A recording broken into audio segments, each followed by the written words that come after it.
Why were we created in the first place? How did we get here? And also, what's our purpose in life? How can we know any of these things? A God of Abraham, a God of Moses, a God of Jesus. Who are you talking about? How may we know this God? Who is this God related to? Allah ordered Muhammad, peace be upon him, Qul, say to them, He is Allah alone, without any partners. This is of the most important facets of Islam.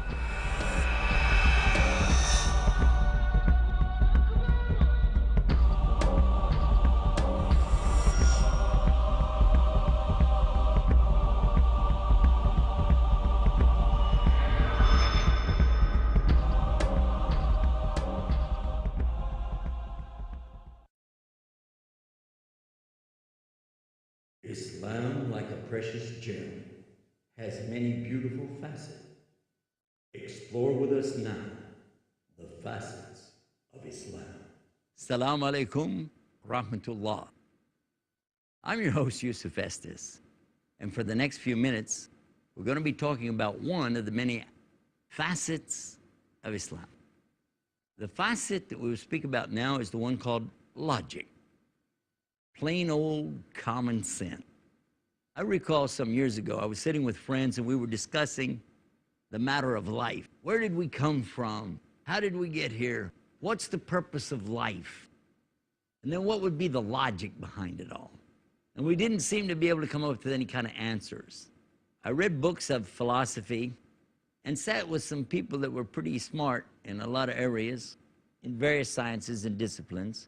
But it wasn't until I had the opportunity to sit with the scholars and teachers of Islam that I began to see the real logic, the deep logic behind so many things. For instance, where did everything come from? Is there a common source? Is there intelligence behind everything? Now today, scientists tell us that there are certain things that have just basically popped up in creation that they are unable to account for. Things that do not have a source that they came or evolved from. In other words, it appears that there is something called creation instead of just evolution. So much so that those scientists that adhere to that notion have come up with a nomenclature or name for it.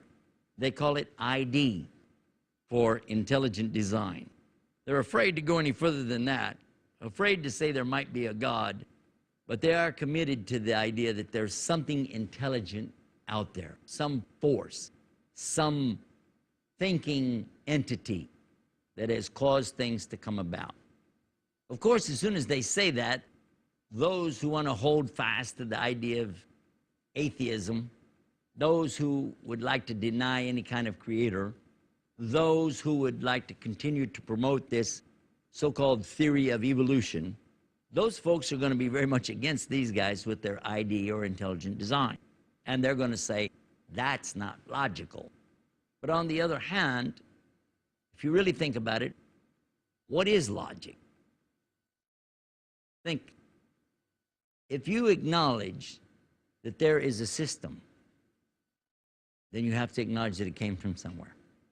Things do not come about in organized fashion simply by chance. Let us consider that if you take a drinking glass and throw it down on the cement, it will break or shatter into many different parts. If you take another glass just like it and throw it down the same way, it will also break, but not in the same way, not with the same parts. And if you did that again and again and again, you will just see a lot of broken glass. But never, not one time out of millions, if you throw the glass down, will it ever form little small drinking glasses. Never. And by this same token, if you consider a junkyard, metal salvage, and a big wind or tornado comes through and picks up this metal and starts to twist it around and throw it around and move it and shape it and reshape it, never in the history of the universe would it occur that all of this metal would come down and form a brand new automobile with a motor running, would it? Never. And anybody who said so, you would just laugh at them. And if I ask you something as simple as the chair that I'm sitting in, where did it come from? And you'd say, well, of course it came from a manufacturer that makes chairs. It's a stupid question. But you agree it had to come from somewhere. Someone had to shape it. Yes. When you see an automobile pass by, you immediately identify, is this Mercedes? Is this Chevrolet? Is this Nissan? Is this Toyota? And they have emblems that tell you, and you can identify them immediately, yes? Using the logic. We have to look now to the universe and see. Look to the macro, the large. Look at the heavens. Look all the way out as far as you can see. Use your telescope and observe those planets. Look to those stars. Look at the moon and think. And where did it come from? And why is it in this movement? We see cycles. We see everything in cycles. And then when we take the microscope and we look again, and how do the molecules come together? How are they formed? What do they tell us about the atom? How is the shape of the atom? Is it spheres surrounded by spheres? Are they in elliptical orbits? Is there a proton, a neutron, an electron? And are they moving? Why? How? Who did it? And why is it that under the microscope, I see things that are similar to what I see when I look under the telescope? And why is it that I am unable to see either one of those without optical assistance? Is it possible that the creator of all of this has put it all together in a logical way so that the human being could look and observe? If the answer is possibly yes, then look to the Quran. Look to the Quran and see what the speech, that's what Quran means, speech of Allah, the recitation. See what it says. Because in fact, it asks you and asks me to consider, to think, to examine. Look to the heavens, it says. It even says that Allah, the creator of everything, is going to show signs on the furthest horizons and within our own selves, and he'll show proofs. So this would be logic. I want to specifically now come to one of the logics that most impressed me, quite by accident, and how it came about. It's called Sunnah. Sunnah in the Arabic language means the way that something is done. The moon moves a certain way. It twists and turns and goes in its orbit. The sun has an orbit that it is in. The earth is in an orbit around the sun. And all of this is called Sunnah, the way that something is done. But when it comes to the Prophet Muhammad, peace be upon him, he also had things that he did in a certain way. Things that he said, things that he did, things that he approved of or disapproved of by his actions or being silent about it. All of that is called his way or his sunnah. One night as I was riding home, I became very tired. My little daughter was with me and she turned the radio on really loud to wake up her daddy. You know, "Daddy, stay awake, Daddy, stay awake." I remember saying that. And she turned on the radio real loud, and as she turned it on, I heard the voice come over the radio, and he said, "Always sit down when you eat or drink." So who's that? Who said that? That's in Islam. Is that a Muslim? Always sit down when you eat or drink. Never stand while you eat or drink, because of the damage that it does to the various organs in the body. What is this about? It was a doctor, a surgeon, who was explaining the dangers of standing while you eat or drink. Now, this was well known to Prophet Muhammad and his companions, peace be upon him, centuries ago, 1,400 years ago, that he was showing this exact same thing. Sit down when you eat or drink.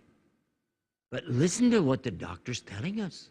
The damage that is done to the esophagus, the damage that is done here in the lining and down what they call the hiatal hernia, which develops for people, and they get this burning and the acid reflux that comes, the tearing of the stomach wall, the damage to the gallbladder, to the kidneys, to the stomach, and to the bowel even. All of the operations that this doctor was describing, that could be easily prevented if a person would only sit down when they eat or drink.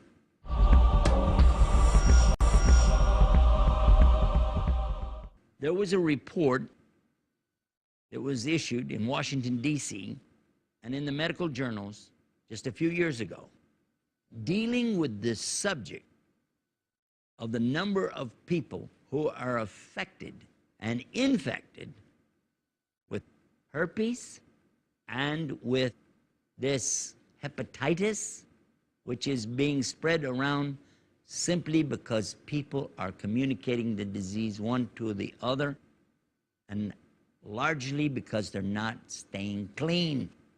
Now, in the West, we have signs in the facility, in the toilet area, telling the employees of each of the places, restaurants, fast food chains, wash your hands before you return to work. Telling them once you use the toilet, wash your hands.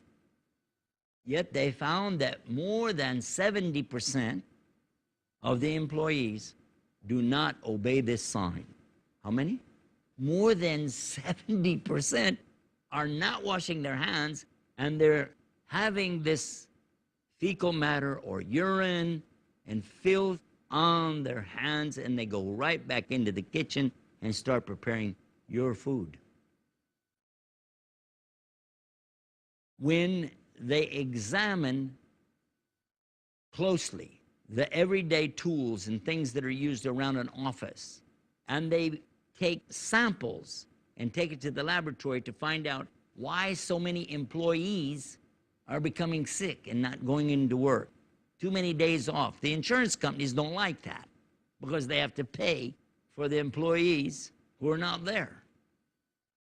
What they discovered was that on the telephone, on the keyboards of the computers, and on the desktops, books, pencils and pens, there's debris that's being left there by the hands of the people who are going into the toilet, who are dealing in different kinds of filth, and then not washing their hands and bringing it out, sneezing, coughing, and these things, and putting it right out there and sharing it with each other. All of this was mentioned in the Sunnah 1,400 years ago. Let us think. Now, we're talking about eating. Let's go to the next thing, what to eat. We find in previous scriptures, in the Old Testament, for instance, the order for people not to eat pork. I remember in the 1950s, the people argued against it and said, oh, that was back then. They didn't have refrigeration. Now we have good refrigerators and freezers, and we know now that that's the problem, is that the meat just needs to be quickly refrigerated. And if we can just do that, then it'll be fine.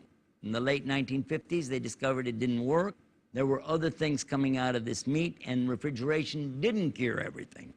1960s, now we've got a new way to deal with it. We're going to put some chemicals in the meat. Late 1960s, whoops, that didn't work. Have to try something else. Since then, they've done what they call flash freeze. Freeze it, and now that should work. But yet when they thaw it out, here comes a new set of bacteria or worms and things that they have to deal with. They've even gone to the extent of doing something with radiation treatment. Can you imagine making the pig radioactive? Can you imagine glow-in-the-dark pig meat? I don't know. But this is the kind of condition that we're in when people just don't seem to want to catch on. You were told by your Creator. You were told by the one who made you and I and the pig. He made us, and he told us what to do. Now, of course, we have this in Islam as well. In the Quran, there's the clear order for the believers to stay away from the lahm khanzir, Laham is flesh, khanzir means pig meat. And then somebody might say, well, okay, but that's just the flesh. We could eat the skin maybe, or we could maybe, eat the feet of him. They boil the pig's feet. Or maybe we could eat his ears, maybe because there's no flesh in the ear. And they start with all these arguments. Are you crazy? What is the matter with you? Haven't you understood? Here, you have an order from your Creator, the one who manufactured us, okay? He's given you clear instruction. Here's your book.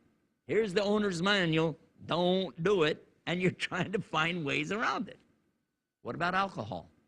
Again, for centuries we've been told, don't consume alcohol. It says in the Quran, more or less the meaning of it is that there are benefits, okay, but there's damage, and the damage far outweighs any benefit you're ever going to get out of the alcohol. So leave it.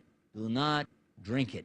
Don't drink alcohol. Today they can show you scientifically, well, the chemical reaction inside the human being, the dependency on alcohol, there is something that's addictive within there, and some people are unable to get away from the addiction when they get into alcohol. They become alcoholics, and there's nothing they can do about it. How come we couldn't just take what it said? Don't do it. Now we've talked about putting food in and the kind of food to stay away from. What about after you've eaten it, after you've digested the food? The food's got to come out. The liquid's got to come out. Yes? So where do we find the answer on how to relieve ourselves properly according to the manufacturer's instruction, meaning the Creator? What is the logic? Well, the logic would tell a person, well, if I have to go, I have to go, whatever. It doesn't matter when, where, how, just so I get relief from my problem. But actually, we know from the Sunnah, the way of Muhammad, peace be upon him, that there is a time, a place, and a way for a person to do all of this. And it's spelled out real clear in Islam. First is to go far from where the people are. Of course, we know now why, but back then, it was just a matter of perhaps smell or something like that. There's a lot more to it.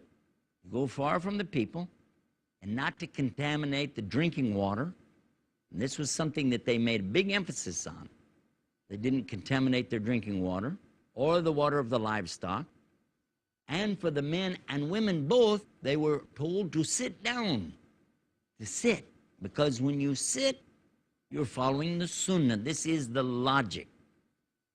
Okay? But then if a person said, well, I don't see why today.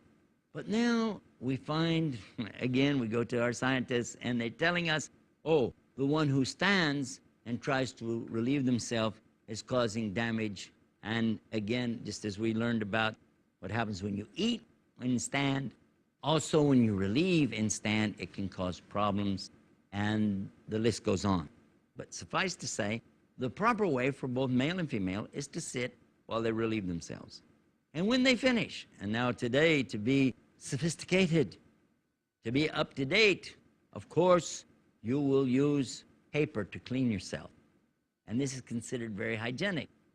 But in fact, if you were to go to the doctors, if you were to go to the hospital, and there was going to be an operation performed on your body, would they wipe you down with paper? Or do they wipe you down with some type of solution? And do they use like alcohol to clean you and things like that? And the answer is yes, they do. They are cleaning you with liquid. They're washing you with a liquid soap. Why aren't they using paper? Well, the doctor will tell you right away, it leaves debris. It leaves particles of the paper itself, and it doesn't get you clean. And when the doctor gets ready to do the surgery, does he wipe his hands with paper or does he wash? And the answer is he washes. He doesn't even dry his hands on any towel because he doesn't want to pick up any germs. Is that true or false? And the answer is yes.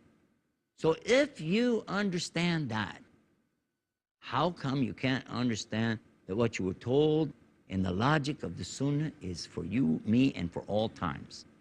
Let's take one more example and just think about it. Suppose you went out to pick up the Sunday paper. You're out here, I'm going to get the Sunday paper today. You reach down to pick up the paper out in the yard, and you grab it, and oh my goodness, somebody's dog has passed by and done something in the yard. Now I have it on my hand. Well, remember what we told you in the first place? You're supposed to have used your left hand, weren't you? But you didn't. You reached with the right to pick something up out of the dirt.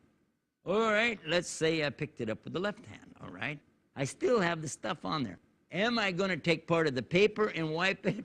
Or am I going to go to the faucet, turn it on, and wash it off? And the answer is known to you and I both. You're going to use water to wash it off. The water is the answer. And that's what was told to us 1,400 years ago. The logic is there. So many things that as I began to learn about this thing called Sunnah, it's just practical application. But check this out. And if this doesn't get you, I don't know what to tell you. In Spain, during the heyday of Islam, when the real science was being brought there 1,000 years ago, when people were really thinking, reflecting, and teaching, and they were into astronomy, geology, hydrology, and understanding how the water cycles work. Many of the great sciences and disciplines were being developed at that time. And people traveled from all over the world, from Europe especially, to come and to be educated here. But at that time was called the Dark Ages. And there was the Black Plague. And the people were suffering and dying en masse all through Europe. But this was not happening amongst the Muslims. The Muslims were free from that. And even when the Europeans came and brought their plague with them, they would even die. But the Muslims didn't catch it. It didn't spread. Now today they can explain it to you real easy. Well, that's pretty simple. The Muslims were washing themselves at least 5 times a day. They were cleaning themselves the way a surgeon does today. They ate with their right, not with the left. So they didn't pick up this infectious diseases. And when they eliminated, they had a certain place and a way, and they washed everything away with water, just as we use the modern day toilets, washing it away. All of this was 1,400 years ago. That's where it started. 1,000 years ago, we see what happened in Spain. And none of them ever got it. In fact, they showed the people of Europe what to do to cure their problem. And they took it all from what? The logic. The facet of Islam called logic. Now, it's not the logic of you and I, and it's not the logic of the scientists that I'm talking about. It's the logic of the Creator who knew what He created in the first place. And when He gives us something as beautiful and as simple to use as something called Sunnah of Muhammad sallallahu alaihi wasallam, peace be upon him, then what is stopping us from using our logic to recognize, hey, this is something that I need for me? It's as simple as that, isn't it? Simple as that. Simple logic. Here we have the example in front of us. We know that Muhammad, peace be upon him, is the last messenger for all human beings, for all time. And he's telling us, do this, don't do that. Follow this way, follow this Sunnah. So this is the logic of the Sunnah, one of the many beautiful aspects of Islam.